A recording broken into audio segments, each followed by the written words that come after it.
Praise the Lord hallelujah. आसो आमे प्रभुଙ୍କର उद्देश्यରୁ ଗୋଟେ ବାକ୍ୟ ଶୁଣିବା। ରୋମିଓ ପୁସ୍ତକ 14 ଅଧ୍ୟାୟ ତାର 19 20 21 ଆମେ ଅଳ୍ପ ସମୟ ଧୈର୍ଯ୍ୟ ଧରି ଶୁଣିବା। ରୋମିଓ ପୁସ୍ତକ 14 ଅଧ୍ୟାୟ 19 20 21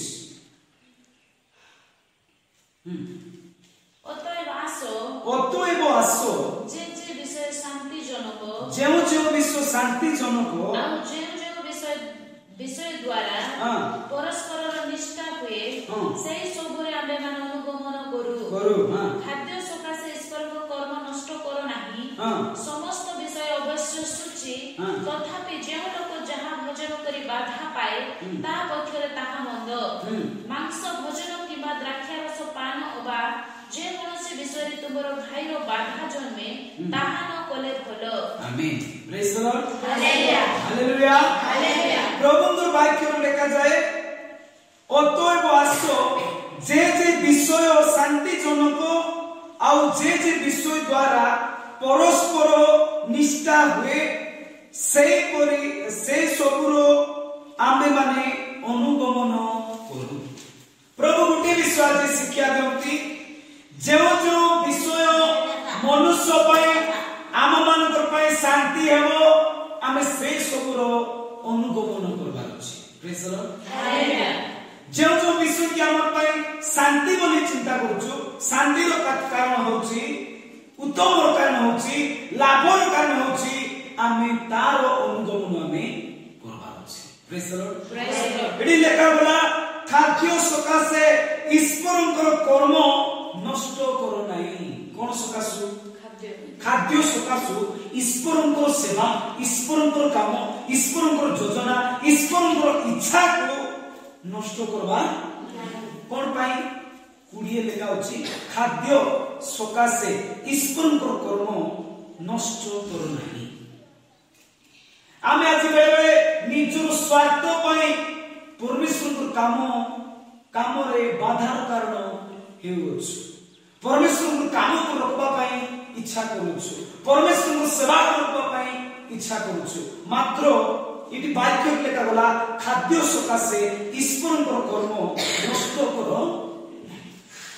ପ୍ରଭୁଙ୍କର ଅଭିଷେକ, ପ୍ରଭୁଙ୍କର ଆଶୀର୍ବାଦ, ପ୍ରଭୁଙ୍କର ଅନୁଗ୍ରହ କିଏ ହରାଇଥିଲେ ଜାଣିଛ?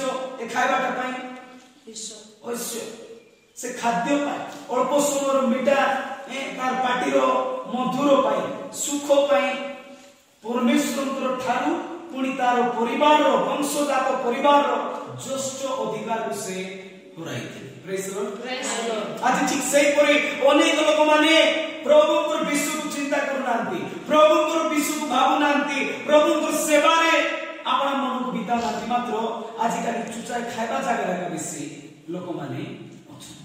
ପ୍ରେଜ୍ ଦ ଲର୍ଡ। ଖାଇବା ପିଇବା ଜାଗାରେ ବ୍ୟତିବ୍ୟସ୍ତ। ପ୍ରଭୁଙ୍କର ବାକ୍ୟରେ ଲେଖା ଅଛି ଶେଷ ଦିନରେ ନଅଙ୍କ ସମୟରେ ଯେପରି ଲୋକମାନେ ଭୋଜି ଦେବାରେ, କାନିଆ ମାଗବାରେ, ବିବାହ କରିବାରେ, ଭୋଜି ପାଣିରେ ଖାଇବା ପିଇବାରେ ବ୍ୟତିବ୍ୟସ୍ତ ଥିଲେ, ସେତିକି ସମୟରେ କଣ ହେଲା? ପରମେଶ୍ୱର ନୋହଙ୍କୁ ପ୍ରସ୍ତୁତ କରାଇଲେ। ଆଜି ଠିକ ସେହିପରି ଶେଷ ଦିନରେ ଅନେକ ଲୋକମାନେ ନିଜ କାମ ଧନ୍ଦା ପାଇଁ, ନିଜ ବେପାର ବାଣିଜ୍ୟ ପାଇଁ, ନିଜ କାର୍ଯ୍ୟ ପାଇଁ, ନିଜ ଭିତରେ ଏକା ବ୍ୟତିବ୍ୟସ୍ତ ଅଛନ୍ତି, ମାତ୍ର ପ୍ରଭୁଙ୍କର ପାଇଁ କିଏ ମଧ୍ୟ ପ୍ରସ୍ତୁତ ନାହିଁ। ପ୍ରେଜ୍ ଦ ଲର୍ଡ। ଆଜି ଅନେକ ଲୋକମାନେ ଦେଖ ଆଜି ଭୋଜି ଜାଗାରେ ଯାଇଥିବେ ମାତ୍ର ପ୍ରାର୍ଥନାରେ ନାହିଁ। ଆଜି ଅନେକ ଲୋକମାନେ ଖାଇବା ଜାଗାରେ ଯାଇଥିବେ, ପିଇବା ଜାଗାରେ ଯାଇଥିବେ, ମାତ୍ର ପ୍ରାର୍ଥନାରେ ନାହିଁ।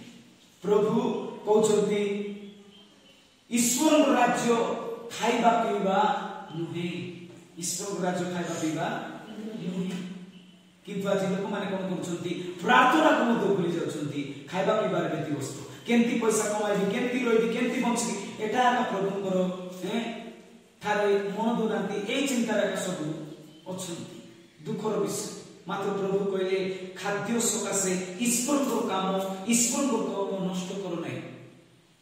ଜାଗତିକ ଖାଦ୍ୟ ପାଇଁ ନିଶ୍ଚିତ କାମ ନ କଲେ କୋଉଠୁ ମିଳିବ? କାମ କରିବାକୁ ପଡିବ, ମାତ୍ର ଆମେ କଣ କରିବାର ଅଛି? କାମ ସଙ୍ଗେ ସଙ୍ଗେ ଆମେ ପ୍ରଭୁଙ୍କର ରାଜ୍ୟକୁ ଅନ୍ୱେଷଣ କରିବାର କରୁଛି। ବାକ୍ୟରେ ଲେଖାଗଲା ନାଇଁ କି ସର୍ବପ୍ରଥମରେ ଈଶ୍ୱରଙ୍କ ରାଜ୍ୟ ଏବଂ ଧାର୍ମିକତା ଅନ୍ୱେଷଣ କର, ସମସ୍ତ ବିଷୟ ତୁମକୁ ଦିଆଯିବ।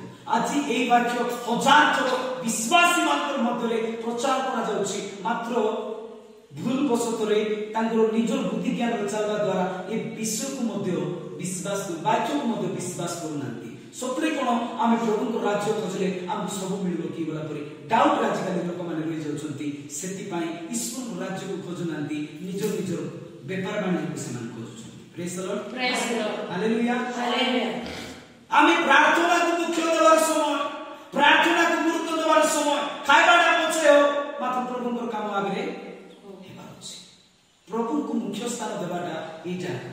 ସବୁ ସରାଇଲା ପରେ ଆମେ ଯଦି ପ୍ରଭୁଙ୍କର ପ୍ରାର୍ଥନା କରିବା, ପ୍ରଭୁଙ୍କୁ ସମୟ ଦେବା, ଆମେ ଉତ୍ତମ ବିଶ୍ୱାସୀ କେବେ ମଧ୍ୟ ହେଇପାରିବା ନାହିଁ, ଉତ୍ତମ ପରମେଶ୍ୱରଙ୍କ ଲୋକ କେବେ ମଧ୍ୟ ଆମେ ହେଇପାରିବା ନାହିଁ। କାରଣ ସେ ସ୍ୱୟଂ ସଦାପ୍ରଭୁ ଜୀବିତ ପରମେଶ୍ୱର, ସର୍ବପ୍ରଥମରେ ଆଦର, ସର୍ବପ୍ରଥମରେ ସମ୍ମାନ, ସର୍ବପ୍ରଥମରେ ପୂଜ୍ୟ ପାଇବା ପରମେଶ୍ୱର, ସେ ଜୀବନ୍ତ ପରମେଶ୍ୱର ଅଟନ୍ତି। ଆମେ କଣ କରୁଛୁ? ଆମ ନିଜର କାମ ଆଗରେ କରୁଛୁ, ଆରେ ପ୍ରଭୁ କାମ ପରେ କରୁଛୁ। ଏମିତି ହେଲେ ଆମେ ଈଶ୍ୱରଙ୍କୁ ଆମେ ପ୍ରେମ କରୁନୁ, ଈଶ୍ୱରଙ୍କୁ ଆମେ ପ୍ରେମ କରୁନୁ, ପରମେଶ୍ୱରଙ୍କୁ ଭଲ ପାଉନୁ। ସବୁ ନିଜର କାମ ଆଗରେ ସରାଇ ଦେଇ ପଛେ ପ୍ରଭୁଙ୍କର କାମ ଯଦି କରୁଛୁ, ଆମେ କେବେ ମିଶା ପ୍ରଭୁଙ୍କୁ ଆମେ ପ୍ରେମ କରୁନୁ। ଯଦି ଆମେ ପ୍ରଭୁଙ୍କୁ ପ୍ରେମ କରୁଛୁ, ସର୍ବପ୍ରଥମରେ ପରମେଶ୍ୱରଙ୍କର କାମ ହଉ, ତାପରେ ଆମ ହଜାରଟା କାମ ହେଉ। ଏହାକୁ ପ୍ରଭୁ ଇଚ୍ଛା କରନ୍ତି, ଏହାକୁ ପ୍ରଭୁ ଚାହାନ୍ତି। ତେଣୁକରି ବାକ୍ୟରେ ଲେଖାଗଲା ନିଜର ଖାଇବା ପାଇଁ, ନିଜର ସୁଖ ପାଇଁ, ନିଜର ବିଷୟ ପାଇଁ, ସ୍ୱାର୍ଥ ପାଇଁ ପ୍ରଭୁଙ୍କର କାମକୁ କେବେ ମିଶା ଆମେ ରଖିବା। ଆଜି ଦେଖ ଅନେକ ଲୋକମାନେ ପ୍ରାର୍ଥନା ଆଜି ଜାଣିଛନ୍ତି, ପ୍ରାର୍ଥନା ଆଜି ହଉଛି, ଅଲଗା ଲୋକମାନେ କୋଉଠି ଭୋଜିରେ ଅଛନ୍ତି, ଖାଇବା ଜାଗାକୁ ଖାଇବାଟା ବେଶୀ ଚିନ୍ତା। ଗୋଟେ ଦିନ ନ ଖାଇଲେ ମରି ହେବ, ମାତ୍ର এই ଖାଦ୍ୟ ଯେତେବେଳେ ଆମେ ଗୋଟେ ଦିନ ଯଦି ଖାଇପାରିବା ନାହିଁ, ଆମେ ନିହାତି ମରିପାରିବା। সেই ଖାଦ୍ୟ ନ ଖାଇଲେ, ଗୋଟେ ଦିନ ନ ଖାଇଲେ ଆମେ ବଞ୍ଚି ହେବ, ମାତ୍ର এই ଖାଦ୍ୟ ନ ଖାଇଲେ ଆମେ ମରି ହେବ, ଆତ୍ମିକତାରେ ଆମେ ମୃତ୍ୟୁ ହେଇପାରିବା। ପ୍ରେଜ୍ ଦ ଲର୍ଡ, ପ୍ରେଜ୍ ଦ ଲର୍ଡ, ହାଲେଲୁୟା, ହାଲେଲୁୟା। ସେଥିପାଇଁ ଖାଦ୍ୟ ପାଇଁ, ନିଜର ସ୍ୱାର୍ଥ ପାଇଁ, ନିଜର ସୁବିଧା ପାଇଁ ପ୍ରଭୁକୁ ଆମେ ପାଶରି ଯିବାର ନାହିଁ। ନାଇଁ କି ଯେମିତି ଗୋଟେ ଦେଶିଆ ଗୋଟେ କଥା ଅଛି, ଭାତ ଦେଖିଲେ ଜାତି ପାଶଲ ବୋଲବାଟା ଗୋଟେ କଥା ଅଛି। ନିଜର ସ୍ୱାର୍ଥ ପାଇଁ ମନୁଷ୍ୟ ସବୁ କିଛି କରିପାରେ, ଆଜି ପ୍ରଭୁକୁ ମଧ୍ୟ ଭୁଲି ଯାଉଛି। କିନ୍ତୁ ଧନ୍ୟ ଯେଉଁମାନେ ପ୍ରଭୁଙ୍କର ଉପସ୍ଥିତିରେ ଆସିଅଛନ୍ତି, ସେମାନେ ଧନ୍ୟ। ପ୍ରଭୁଙ୍କ ପାଇଁ କୃଷିତ, ପ୍ରଭୁଙ୍କ ପାଇଁ ଲାଳାୟିତ ଆପଣମାନେ ଧନ୍ୟ। ହୁଏତ ଆଜି ଆପଣମାନଙ୍କର କାମ କାର୍ଯ୍ୟ ସମସ୍ତ ବିଷୟ ଛାଡ଼ି ପ୍ରଭୁଙ୍କ ପାଖରେ ଆସିଥିବେ, ଲୋକମାନେ ଭାବୁଥିବେ ଆଜି କାମ ଛାଡ଼ି କରିଗଲା, ଭଗବା ଲୋକ ବୋଲି କହିଥିବେ, ମାତ୍ର ସବୁଠାରୁ ଉତ୍ତମ ଧନ ଆପଣମାନେ ସଞ୍ଚୟ କରିଅଛନ୍ତି। ପ୍ରେଜ୍ ଦ ଲର୍ଡ, ହାଲେଲୁୟା, ହାଲେଲୁୟା।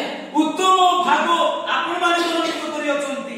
ମରିୟମ ଆଉ ମାର୍ଥା ଯେତେବେଳେ ଯୀଶୁ ଖ୍ରୀଷ୍ଟଙ୍କୁ ତାଙ୍କ ଗୃହରେ ଆହ୍ୱାନ କଲେ, ଡାକିଲେ, ମାର୍ଥା ନିଜର ପରିବାରରେ ପ୍ରଭୁଙ୍କ ପାଇଁ ଖାଇବାଟା ବନାଇବା ପାଇଁ ବ୍ୟତିବ୍ୟସ୍ତ ହୋଇଗଲେ, ମାତ୍ର ମରିୟମ କଣ କଲେ? ପ୍ରଭୁ ଯୀଶୁ ଖ୍ରୀଷ୍ଟଙ୍କର ପାଦ ତଳେ ବସି ଆପଣା ବାକ୍ୟ ସେ ଶୁଣିବାରେ ଲାଗିଲେ। ପ୍ରେଜ୍ ଦ ଲର୍ଡ, ପରିଶେଷରେ ପ୍ରଭୁ କହିଲେ ମରିୟମକୁ, ତୁମେ ଉତ୍ତମ ଭାଗ ମନୋନୀତ କରିଅଛ। ମାର୍ଥା ମନ ଦୁଃଖ ହୋଇଯାଇଥିବ, ପ୍ରଭୁ ମୁଁ ତ ତୁମର ପାଇଁ ଖାଇବା ବନାଉଛି, ଅଲଗା ଲୋକ ପାଇଁ ନାହିଁ, ତୁମର ପାଇଁ ଏକା, ମାତ୍ର ତୁମେ ମୋତେ ପ୍ରଶଂସା କରୁନା। ପ୍ରଭୁ ଏଠି ଡାଇରେକ୍ଟ କହିଲେ ମରିୟମ ଉତ୍ତମ ଭାଗ ମନୋନୀତ କରିଅଛି। ପ୍ରେଜ୍ ଦ ଲର୍ଡ। ସେଠି ଯଦି ପ୍ରଭୁଙ୍କର ପାଇଁ ଖାଇବାଟା ବନା ହଉଥିଲା, ତଥାପି ପ୍ରଭୁ ଖାଇବାଟାକୁ ଦେଖିଲେ ନାହିଁ। ଯେଉଁମାନେ ପିତାଙ୍କର ଇଚ୍ଛା ପୂରଣ କରନ୍ତି ତାଙ୍କୁ ଯଦି ଦେଖିଲେ, ଆଜି ଏଇ ଜଗତର ଲୋକମାନଙ୍କୁ ଟିକେ ତୁଳନା କରିବା, ପ୍ରଭୁଙ୍କର କାମ ଛାଡ଼ି ନିଜର ନିଜର କାମ ଧନ୍ଦାରେ ରହିବା ଲୋକମାନଙ୍କୁ ପ୍ରଭୁ କଣ ନ କହିବେ। ପ୍ରେଜ୍ ଦ ଲର୍ଡ, ହାଲେଲୁୟା, ହାଲେଲୁୟା। ଆମେ ଜୀବନ୍ତ ପରମେଶ୍ୱରଙ୍କର ସେବା କରୁଛୁ, ମୃତ୍ୟୁ ପରମେଶ୍ୱରଙ୍କର ନୁହେଁ, ମୃତ୍ୟୁରୁ ଉଠିଥିବା ପରମେଶ୍ୱରଙ୍କୁ ଆମେ ସେବା କରୁଛୁ। ଆମେ ସର୍ବପ୍ରଥମରେ ତାଙ୍କର କାର୍ଯ୍ୟ ଆଗେ କରିବା, ସର୍ବପ୍ରଥମରେ ଆମେ ତାଙ୍କର ସେବା ଆଗେ କରିବା, ସର୍ବପ୍ରଥମରେ ତାଙ୍କର ପାଦ ତଳେ ଆମେ ଆଗେ କରିବା। ତାପରେ ସବୁ ହଜାରଟା କାମ ଥିଲେ କରିଲେ ବି ଚଳିବ। ଲୋକମାନେ ସଣ୍ଡେ ସର୍ଭିସ ବୋଲି ଭୁଲି ଯାଉଛନ୍ତି, ପବିତ୍ର ଦିନ ବୋଲି ଭୁଲି ଯାଉଛନ୍ତି, ନିଜର ନିଜର କାମରେ ଆକା ଧନ୍ଦା। ଏମିତି ବ୍ୟତିବ୍ୟସ୍ତ ଥିବା ଲୋକମାନେ ଏମିତି ଆକା ପ୍ରଭୁଙ୍କର ବିଶ୍ୱକୁ ଧ୍ୟାନ କରିବେ ନାହିଁ, ରହିଯିବେ। ଆଉ ଯେଉଁମାନେ ପ୍ରଭୁଙ୍କୁ ଠାରେ ଖୋଜନ୍ତି, ପ୍ରାର୍ଥନା ଆରାଧନା ରୁହନ୍ତି, ପ୍ରଭୁ ସେମାନଙ୍କୁ ଅନୁଗ୍ରହ କରିବେ, ଆଶୀର୍ବାଦ କରିବେ। Praise the Lord. Praise the Lord. तेबे आज वाक्य अनुसार हम कोन करबार अछि खाद्य पई प्रभु को काम रोकबार नहीं। प्रभु को काम जो अछि प्रभु को काम हजार का काम थिले मिसा प्रभु का आग्रह बा उसे यहां हमें आज वाक्य रे शिक्षा करे। तेबे वाक्य द्वारा प्रभु समस्त को प्रचुर भाव रे आशीर्वाद